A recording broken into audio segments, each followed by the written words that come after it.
When you are 50, 55, I know that 55, 60, 60, we can't go. We're both old men, we can't go as fast, right?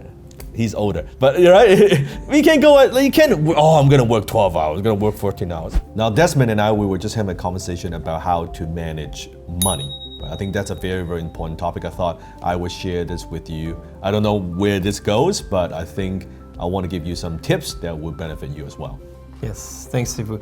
I guess for context for you guys, I came just a few minutes ago. I was showing Sifu Danlock my finances, right? So I was late on my taxes, believe it or not. Many of you might know my story. I was on the verge of bankruptcy a couple of years ago, thanks to this wonderful mentor of mine who helped me to not only dig myself out of that mess I was in, but now I'm living a fairly, I would say relatively comfortable life, right? I think most people would aspire to get to a position I'm at, and I say that very humbly, but now what? What to do next? So I was late on my taxes at first, and my corporate taxes, my personal taxes. I had to get that mess cleaned up. Yes. Now that that's cleaned up, I just showed you the numbers. Yes. And I guess just to put things in for people's understanding, I don't own a home yet, but I make a multiple six-figure income. I live in a designer concrete, home, 3 floors, fairly nice and big. I've got a luxury SUV.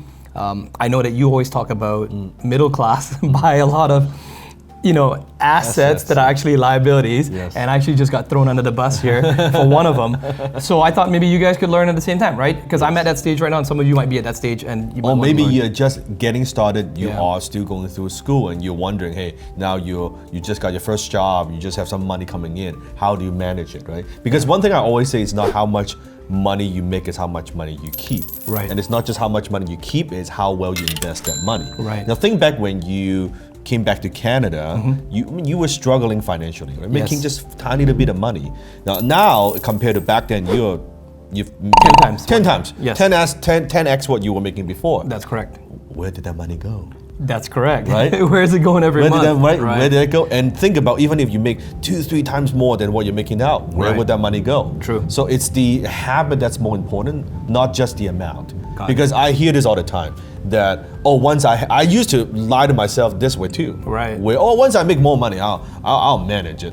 It's not how it works. It's the habit that makes a difference. Got it. So if you have, I don't care if you're making minimum wage, you have maybe $2,000 coming in every month, you're not managing $2,000 well, $5,000, $10,000, $15,000 is going to be exactly the same. You wonder to yourself, where did all that money go? And in fact, you'll probably have more stuff, you're more in debt, you're more credit card debt, and all that stuff. Right. And then you think, let me get to that $20,000, $30,000, and then my problems will go away. It won't. Right. It's because it's the same happening. And it's probably even worse because I'm middle age now, so I don't have much time. Yes, correct. So I'm desperately now trying to play catch up on how what are some of the smarter things I can do with the money I've got. And first, because most people don't know that money has many jobs.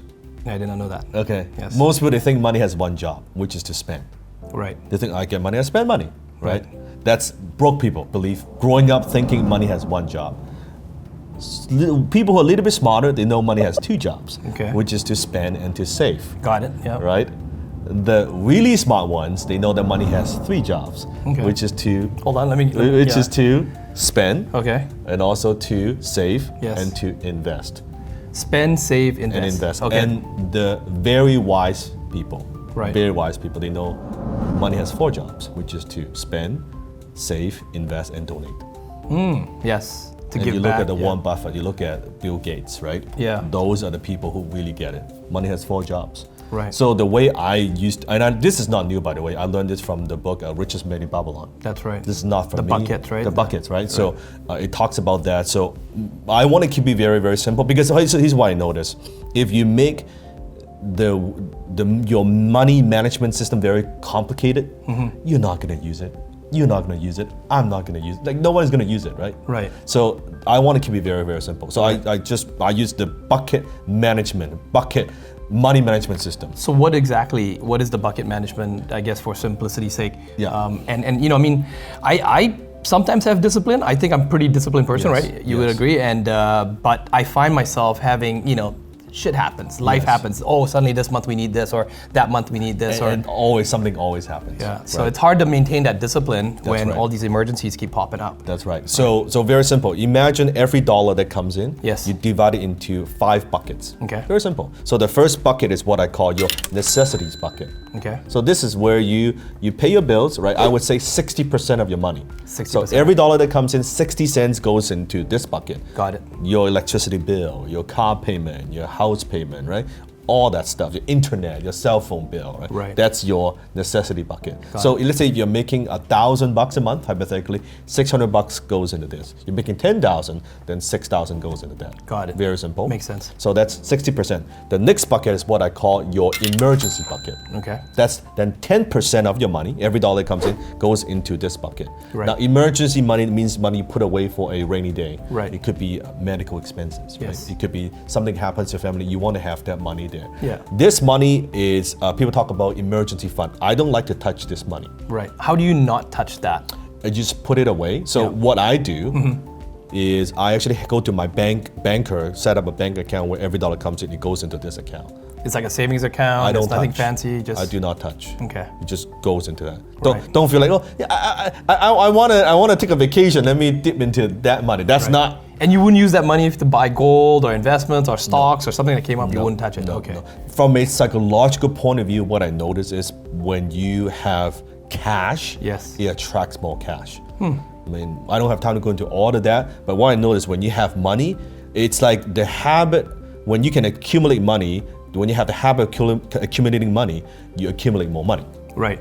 When you don't have the habit of accumulating money, you always have no money. Doesn't Right. matter how much money you make. Okay. So that's the second bucket. Second bucket. Second bucket, Got it. okay? The third bucket is the investment bucket. Okay. So that's also 10%. So 60%, Yes. right? 10%, 10%, that's your think of that's your future, that's your retirement.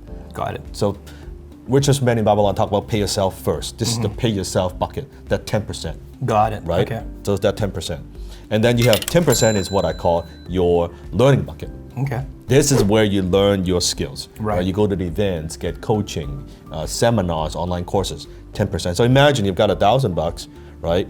$600 goes into the first necessities. Yes. Right. Then you have $100 goes into the emergency. Yes. $100 goes to investment. Right. $100 goes to learning. Right. Could be reading a book. And then last one, that last 10%, that's your fun bucket. The fun bucket. That's, okay. that's your Mont Blanc pen. That's your tutorial. That's your sashimi. It might be a little bit big. That bucket might be a little bit big It's a right little now. bit big, right? It's a little bit big right A little now. bit If big, I'm honest, it's a little bit big so, right now. So then you know if it's 10%, then there's no guilt.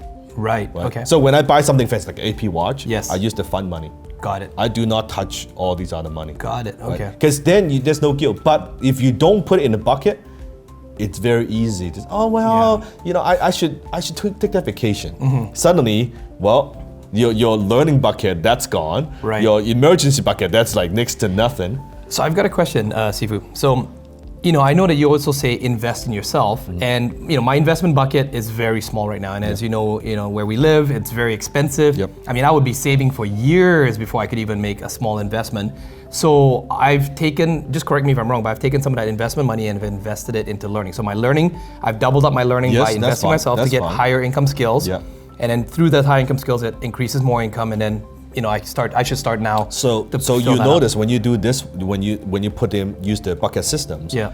the first reaction most people would have, I can't live off like 60%. Yeah. There's no way in hell that's not enough.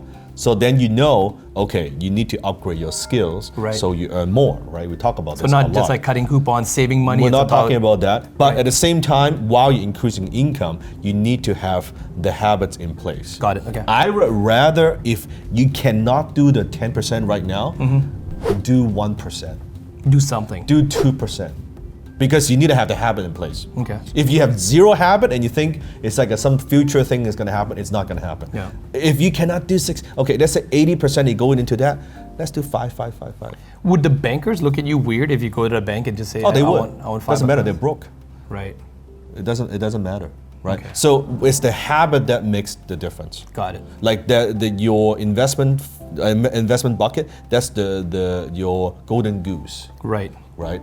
But you look at, I think I was reading statistics, like the average Americans, more than 50% of Americans have less than $500 in their savings account. Yeah, many of them don't even have $500. the 3 months you need. Oh, forget 3 months, $500. Wow. So it means that one emergency Yes, wiped out. wiped out. They're one paycheck away from poverty. Right. That's like 50-60% of the American population. Wow. That is, and America is one of the wealthiest countries in the world. I've got another question. I'm not sure if you want to add that also with this discussion, but the leveraging of credit cards and rebuilding of credit. And I know you're not a credit specialist. You're not. That's not you're an you're a mentor and so forth. But I was always told that like for obviously the accountants that you've introduced me to have been very helpful.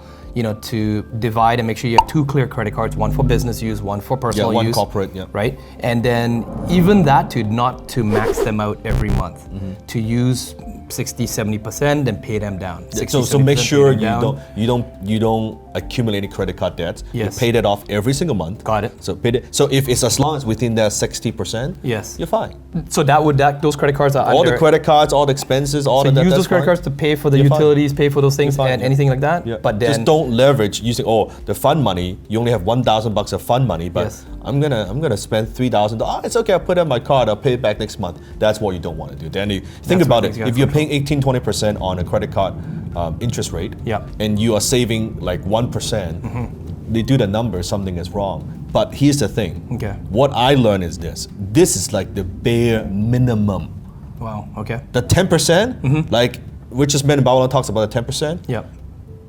It's like bare minimum, meaning that if you want to be comfortable in 20, 30 years, this is, if you want to get it there like on like a fast track, this number is too low. Too low, too slow, yeah. It's too low. I can see it. I was writing an article, I'll share this with you. Yeah.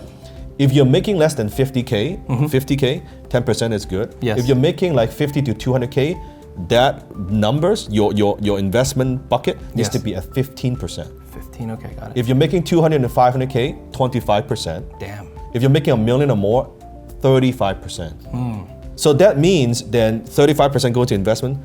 What shrinks is your necessity bucket. Because you cannot be making $1 million and your necessities keep being, that just means you're being frivolous and spending too much You still money. spend like 300, if you're making $1 million, 350K, that's fine. But so maybe like imagine 8 pieces of sushi, not 20 pieces of sushi. 3 pieces of sushi, and then get a udon, right? It's cheap, right? Get a miso soup. Don't be buying all your friends sushi. That's right. The Otoro, Chutoro, all the big stuff. Because when you know the numbers, example, I tease Desmond. Oh man, Desmond, you spend like $200 on sushi. Because in my mind, I'm like, holy fuck. Because that's $200 if you can put in some kind of investment in a stock in 20 years.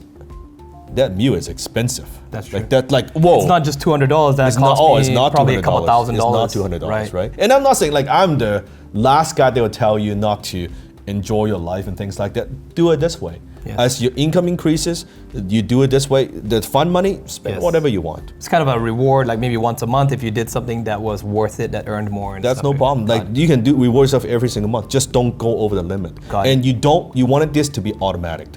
When this requires you to sit down and you do it, it won't happen. I'm just telling you, it won't happen. It has to be done automatically. So talk to the banker. Talk to the bank and say, your banker will look at you weird and say, why do you set up like 4? What the hell is this?